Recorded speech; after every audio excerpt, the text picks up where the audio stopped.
नवत लावत अगोदरच कटकवार विद्यालयाने खूप मोठ्या प्रमाणात अतिक्रमण केलेले आहे। तसेच त्या परिसरात GS ITI कॉलेज याच्या सुद्धा अतिक्रमण आहे। त्या परिसरात मोठे मोठे लोक अतिक्रमण करत असताना गरिबांना जावे कुठे म्हणून गोरगरीब लोकांनी जवळपास 40 ते 50 लोकांनी त्या परिसरात ज्यांना घर नाही अशा लोकांनी अतिक्रमण गेल्या 2-3 वर्षापासून करून ठेवलेले आहे। छोट्या छोट्या झोपड्या बांधल्या होत्या। साकोली नगर परिषदेत कार्यकारी अधिकारी यांनी पोलीस बंदोबस्तात सर्व झोपड्या भुईसपाट केले। आमचे अतिक्रमण का पाडले, पूर्वसूचना का दिली नाही याकरिता सर्व गोरगरीब लोकांनी पोलीस स्टेशनवर जाऊन व पोलीस स्टेशनला मुख्य कार्यकारी अधिकारी यांच्यावर कारवाई करावी अशा पद्धतीने रिपोर्ट दिले। गोरगरिबांना एकतर प्लॉट द्या नाहीतर ती जागा आम्हाला द्या असे मत त्याने प्रतिनिधीकडे मांडले। काही महिला तर चक्क रडत होत्या की आम्हाला घर नाही, आम्ही किरायाने राहतो, जायचे कुठे असे मत व्यक्त केले। या प्रसंगी 50 महिला अतिक्रमण प्लॉटवर उपस्थित।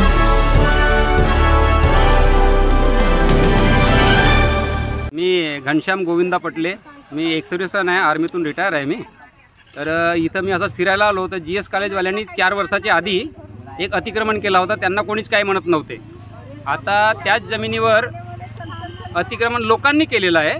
लोकांना एकाच माणसाला एवढी कशाला, म्हणून लोकांनी आपल्या आपल्या पद्धतीने जागा घेतली आपल्या आपल्या घरासाठी। ज्यांना घरं नाही आहेत असेच लोक इथं बसले आहेत।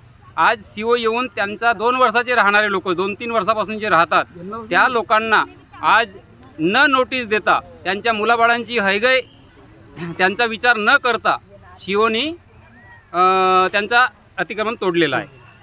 तरी आम्ही सर्व मिळून आता त्यांच्या नावाने FIR करायला चाललो। या ठिकाणी जे बसलेले आहेत त्यांना घर वगैरे नाही आहे का? आता तुम्ही विचारा किती लोकांना घर आहेत ना, किती लोकांना घर नाहीत म्हणून सांगा। तू सांग। मी बचपनापासून असलेला तरी माझ्या वडिलांच्या नावानं घरट्याच नाही, तरी मी बेरोजगार आहो आणि मला राहायला घर नाही आहे। आणि माझे मुलं बाळ आहेत, मी शिक्षण करीन की मुलाला जेवढ्या लोकांचे घर नाही मला घर आवश्यक आहे। मी 8 वर्ष झाले ते किराणा राहत आहो, तर मला पण इथं देण्यात यावे घर, कारण की आम्ही बेघर आहोत। कुठं जावं, मुलांना शिक्षण द्यावं की घराचा किराया द्यावं की काय करावं, एवढ्या जिम्मेदाऱ्या आमच्यावर टाकलेल्या आहेत।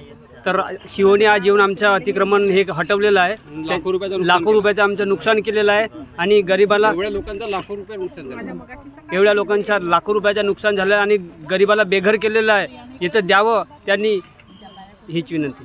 मी 3 वर्षापासून राहतो, जास्तच राहतो इथं मी बचपनापासूनचीच, पण आमचं घर काहीच नाही आहे। आम्ही किरायाने राहतो, पाण्यामध्ये राहतो मी, पण मला घरदार नाही, काहीच नाही आहे। मी इथं पकडायला आली तर आता COनं आमचं घर पाडलं। किती वर्षापासून तुम्ही किराणा राहता साकोलीमध्ये? 15-16 वर्ष झाले मी किरायाने राहतो। त्याच्या अगोदर नगर परिषदेला असे काही पत्र दिले होते का? हो, दिलं होतं ना आम्ही, तरी पण त्यांनी काही लक्ष दिलं नाही? काहीच लक्ष नाही दिलं। त्यामुळे तुम्हाला आता ही जागा पाहिजे आम्हाला ही जागा, पण ही जागा मिळूनही सुद्धा COनं आमचं घर पाडलं। म्हणजे आज तुम्ही या ठिकाणी झोपडी बांधली होती का? हो, बांधली होती ना आम्ही। त्यामुळे त्यांनी जबरदस्ती येऊन आमचं घर पूर्ण पाडून टाकलं, JCB लावून पाडून टाकला। असे किती लोकांच्या झोपड्या या ठिकाणी पाडलेल्या आहेत? तरी 15-16 लोकांचे घर पाडले, झोपड्या पाडलेल्या आहेत। 20 लोकांचे घर पडले। तुम्हारा नाम बताओ। कोमल सावन बोकड़े। क्या कब से बना, यहाँ पे कब से किराए से रह रहे आप? यहाँ से 4-5 साल हो गए, यहाँ से किराए से तो 15-20 साल हो गए रह रहे। तो अच्छा, किराए में, और यहाँ पे आए किराए के पैसे दे नहीं सकते, गरीब इंसान है। हमारी एक लड़की अपंग है, एक लड़की है, 2 लड़की है।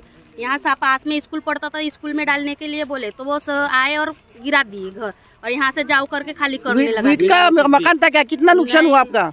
बहुत नुकसान हुआ, ईंटे से लेके कम से कम 4-5 लाख का नुकसान हुआ।